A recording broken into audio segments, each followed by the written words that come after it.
Cœur de patrimoine, Cédric Decoeur. Et on plonge donc tout de suite dans le direct, entre guillemets, des marchés. On va prendre un petit peu le pouls des choses de cette réélection, de voir un petit peu comment tout ça a été digéré. Voilà, quelques jours après la fameuse nuit américaine. C'est Wilfried Galland qui est avec nous. Bonjour Wilfried. Bonjour Cédric. Merci d'avoir répondu à l'invitation de Cœur de patrimoine, directeur stratégiste de Montpensier Finance. Alors, quelle analyse peut-on faire de cette victoire de Donald Trump ? J'ai envie de dire, il y a plein d'angles sur lesquels on va essayer de serrer. Alors on peut parler de croissance qu'on pourrait mettre en duel presque avec l'inflation, on peut parler de la Fed, on peut parler bien évidemment de la géopolitique, ça va certainement aussi influer les marchés, puis on regardera un peu comment les bourses, les indices ont réagi. Voilà, vous l'analysez comment cette victoire de Donald Trump d'abord ? Déjà, c'est clairement la victoire de celui qui a mis au cœur de son discours l'économie. Et ça, je pense que c'est un point qui est assez majeur. On pensait que l'élection pouvait se jouer sur des questions sociétales, sur des questions liées par exemple à l'avortement, des questions liées à la démocratie. En fait, on voit très bien que les Américains ont décidé sur à la fois leur portefeuille d'aujourd'hui et l'avenir éventuellement de leurs enfants. Est-ce que je vais être mieux ou pas avec le président qu'on me propose et selon quels critères. C'est ce qu'on a un peu résumé, la fin du mois avant la fin du monde, quoi. Exactement. Et en fait, derrière, ce qui a véritablement beaucoup marqué, c'est si on regarde les politiques de Donald Trump telles qu'il les a présentées dans sa campagne, il y a quatre grands thèmes. Il y a le thème de la baisse des impôts, il y a le thème de la baisse des réglementations, il y a le thème des droits de douane et du protectionnisme. Et puis, il y a également le thème d'un certain retour à une Amérique un peu rêvée. Un certain retour sociétal au fait qu'il faut arrêter de parler d'autre chose que du bien-être des Américains et ne pas se projeter dans des structures, dans un structuralisme qui passe largement au-dessus de la tête des électeurs. Et clairement, ce qu'ont privilégié les électeurs, c'est de se dire, en fait, on va d'abord et avant tout parler de la croissance avec, et vous avez raison de le mentionner, le sujet de l'impact de cette politique que Donald Trump veut très pro-cyclique. L'Amérique va bien. L'Amérique aujourd'hui va bien. Je reprends les mots de Jérôme Powell dans sa dernière conférence de presse. L'état de l'économie américaine est remarquable. Et donc, effectivement, on va avoir une politique américaine, ce qui a été salué par les marchés, au moins dans un premier temps, très pro-croissance, très aussi pro-cyclique, très peut-être Amérique d'abord, mais peut-être Amérique seule.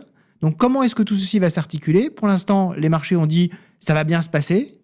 Il y a un certain nombre de questions, et ces questions commencent à arriver. Ouais, la principale question, moi, qui m'a sauté aux yeux, c'était de voir que cette campagne s'est beaucoup axée en faisant porter la responsabilité de l'inflation, qui a beaucoup impacté, entre guillemets, l'Américain, sur le bilan de Joe Biden, des démocrates, etc. Mais quand on regarde toutes les propositions, entre guillemets, qui devraient être la colonne vertébrale de la politique de Trump, comme elle l'avait en partie été lors de son premier mandat, c'est hyper générateur potentiel d'inflation en plus. Enfin, je veux dire, si on remet des doigts arrière-barnières, si on grippe le commerce mondial, si on booste la croissance, etc., ça va forcément générer de l'inflation, non ? Alors, le véritable sujet sur l'inflation, ça va être la politique migratoire. Est-ce que Donald Trump va mettre en place une politique migratoire aussi stricte que celle qu'il souhaite ? Parce que pris isolément, en fait, si on regarde l'impact dans l'histoire de la mise en place de droits de douane, contrairement à ce qu'on entend un peu partout, ça n'a pas été inflationniste. Ça a été récessionniste et souvent déflationniste. D'accord. Parce qu'en fait, on a effectivement un certain nombre de biens dont le prix monte, mais sur l'ensemble de l'économie, l'impact sur le pouvoir d'achat, si je veux exprimer ainsi, est tel qu'en fait, on a effectivement un effet de baisse des prix général, ou en tout cas un effet de récession. Donc c'est totalement absorbable dans l'économie américaine si, et seulement si, le marché du travail continue à être aussi fluide qu'il l'est. C'est le miracle de l'économie américaine d'aujourd'hui. C'est-à-dire qu'on a réussi en fait à avoir un taux de chômage inférieur à 4%, là légèrement au-dessus de 4%, autour de 4%, sans avoir d'accélération. Au contraire, on a une baisse de l'inflation. Pourquoi ? Parce que le marché du travail américain, c'est... Alors les chiffres évidemment divergent, mais c'est entre 4 et 6 millions de travailleurs non déclarés aux États-Unis, dont un peu plus de 1 million qui rentrent à peu près tous les ans. Si vous supprimez ça, non seulement si vous supprimez le flux, mais si vous enlevez le stock, C'est-à-dire si je veux... Oui, parce qu'il veut en reconduire théoriquement à la frontière. Voilà, lui, c'est je cite, c'est un terme assez dur, mais les déportations massives. Là, dans ce cas-là, effectivement, vous grippez votre marché de l'emploi, vous recréez des chocs d'offres sur l'emploi simple. Et là, effectivement, vous avez ce choc inflationniste. En plus, si vous mettez des droits de douane importants. Donc là, effectivement, il va falloir faire très attention parce que, contrairement à ce qu'on pense, c'est véritablement le cœur de la performance américaine, c'est cette fluidité du marché de l'emploi qui permet le développement aussi de la productivité, qui permet l'amélioration de la croissance potentielle, et le fait que tout le monde est confortable sur le fait que l'économie américaine se porte bien dans le moyen terme. Si ça s'arrête, alors effectivement, là, on commence à rentrer dans une autre phase beaucoup plus inquiétante. Aujourd'hui, on sort de cette élection en disant, bon, il a la Maison-Blanche, il a la Chambre des représentants, il a le Sénat, il a la Cour suprême, enfin, en clair, il a tous les leviers. J'ai envie de dire, en face, il y a à part les États quand même. À part les États. Mais en face, il a un levier qu'il n'a pas encore, et vous avez cité son détenteur, c'est Jerome Powell, c'est la Réserve fédérale. Ouais. On sait qu'ils ont déjà eu des mots.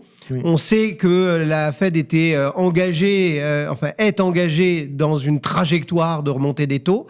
Est-ce que aujourd'hui, de baisse de taux, enfin d'assouplissement, de meilleure gestion, on va dire, de sa politique monétaire, est-ce qu'aujourd'hui, ils peuvent s'entendre ces deux-là? Parce que on sait que, en gros, il n'aime pas bien qu'on lui résiste, Donald Trump. Et en clair, il va falloir que la Réserve fédérale, elle soit compréhensive. Alors, ce qui est très intéressant, c'est que la question, évidemment, a été posée à Jérôme Powell. Le paradoxe ou l'ironie de l'histoire étant que la dernière réunion de la Réserve fédérale était le lendemain de l'élection américaine. Donc, évidemment, toutes les questions étaient, en tout cas une bonne partie des questions de la conférence de presse, étaient sur est-ce que lui allait démissionner? La réponse a été brutale, a tenu en un mot, non.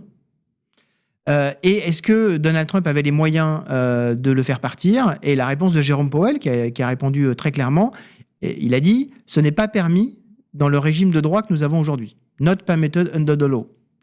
Et il s'est arrêté là. Ce qui veut dire qu'il se met dans une position de rapport de force avec Donald Trump.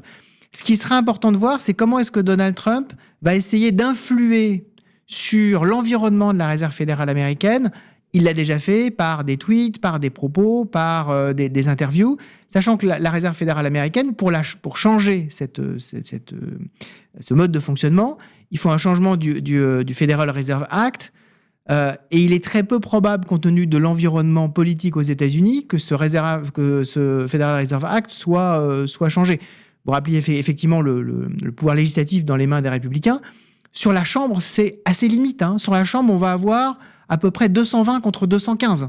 Donc, un rapport il faut embarquer...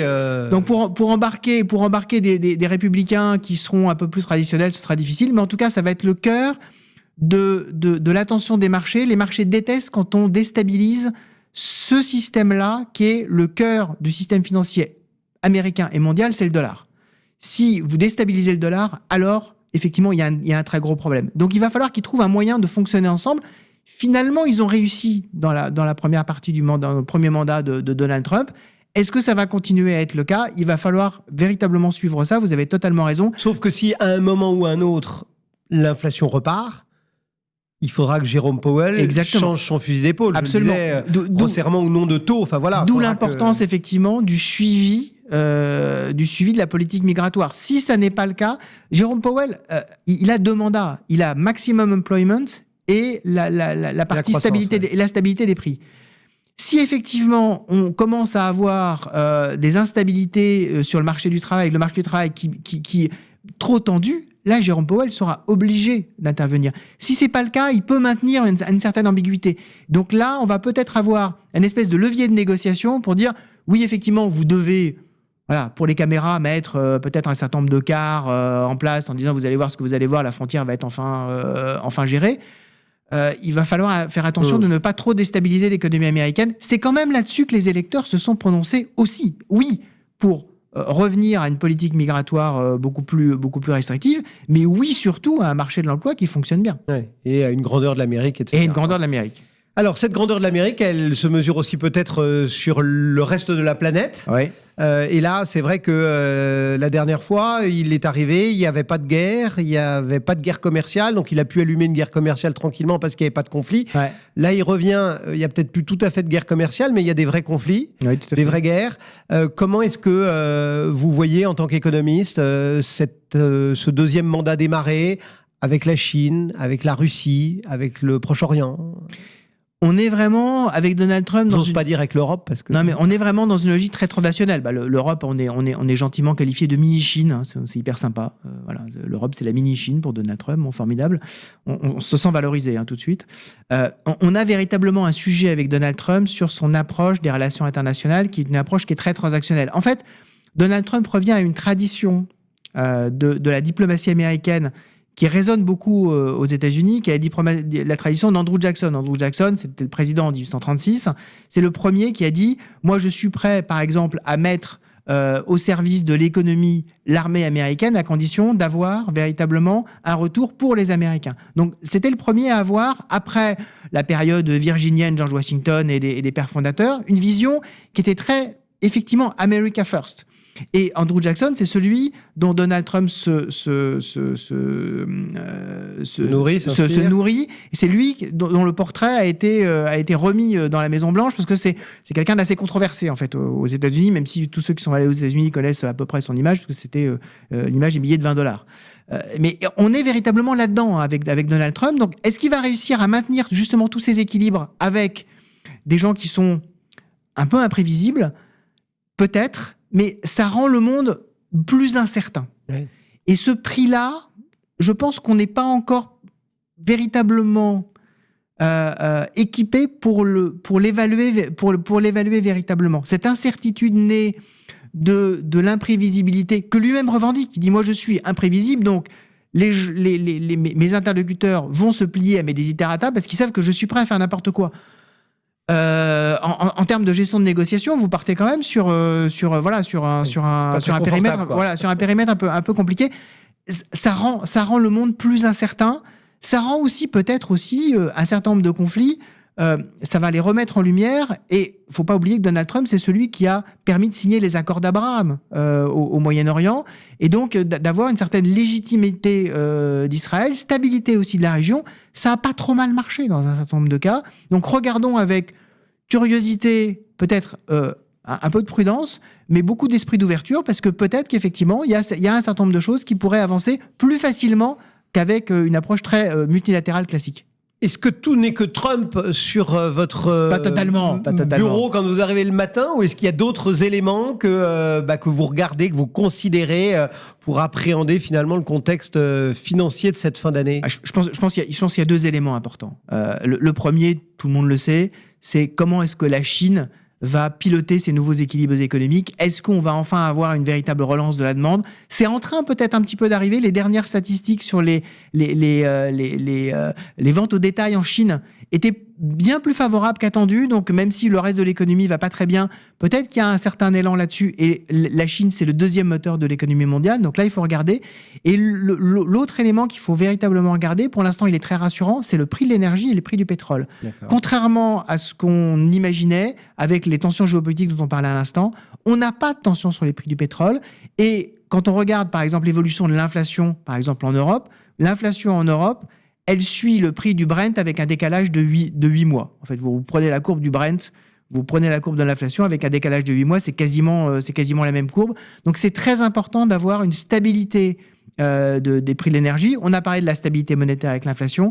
La stabilité de l'énergie, c'est la deuxième stabilité qu'il va falloir véritablement regarder. Pour l'instant, la stabilité des monnaies est là, la stabilité de l'énergie est là. La Chine relance un peu, l'Amérique, il y a beaucoup d'incertitudes, mais le contexte n'est pas si mauvais que ça. Bon, voilà donc un petit tour d'horizon. Pour terminer, Wilfried Galland, qu'est-ce que vous recommanderiez en cette fin d'année à un investisseur, par exemple un particulier qui nous écoute ce matin? Comment il doit appréhender un petit peu ce marché, cette composante de son patrimoine? Je pense qu'il faut déjà enlever le voile de pessimisme très français qu'on peut avoir régulièrement sur l'économie. Les marchés ne sont pas le baromètre de l'économie. Ils n'ont pas vocation à être le baromètre de l'économie. Ils donnent simplement des prix, comme un marché en bas de chez nous, aux actifs qui sont cotés. Voilà. Et ça, c'est très important. C'est très important d'abord d'avoir ça en tête. Et il y a énormément de création de valeur qui se passe aujourd'hui. Moi, j'ai 2 éléments très importants que l'investisseur doit garder en tête. Le premier, c'est que les taux restent à des niveaux qui sont significatifs et intéressants. Et donc, avoir de la partie taux dans son portefeuille, via des obligations, via des fonds en euros, c'est une bonne idée. En plus, on en parlait plutôt dans une phase de baisse de taux. Donc, la revalorisation de ces actifs-là va continuer à avoir lieu. Ça me paraît intéressant pour stabiliser également les portefeuilles. Hein. On est encore dans une phase qui est plutôt favorable. Et puis, ne pas oublier effectivement qu'on a plein de créations de valeur sur le marché action. Moi, je suis très favorable toujours au marché action américain parce qu'effectivement, c'est le marché leader. Et c'est là, effectivement, où se passe énormément de choses, en particulier sur la technologie. Ne pas oublier quand même le marché d'action européen. On est à des niveaux quand même de valorisation qui restent très, très bas. Si on a un peu une vision Warren Buffett de l'économie, avoir un peu d'audace quand tout le monde a peur, c'est peut-être pas plus mal. Merci beaucoup, Wilfried. Avec plaisir, Cédric. Galland et Montpensier Finance qui nous accompagnaient. On va rester baigné dans ce bain américain et on va parler d'un actif qui a beaucoup fait jaser, c'est le Bitcoin. À tout de suite. Cœur de patrimoine, Cédric Decoeur.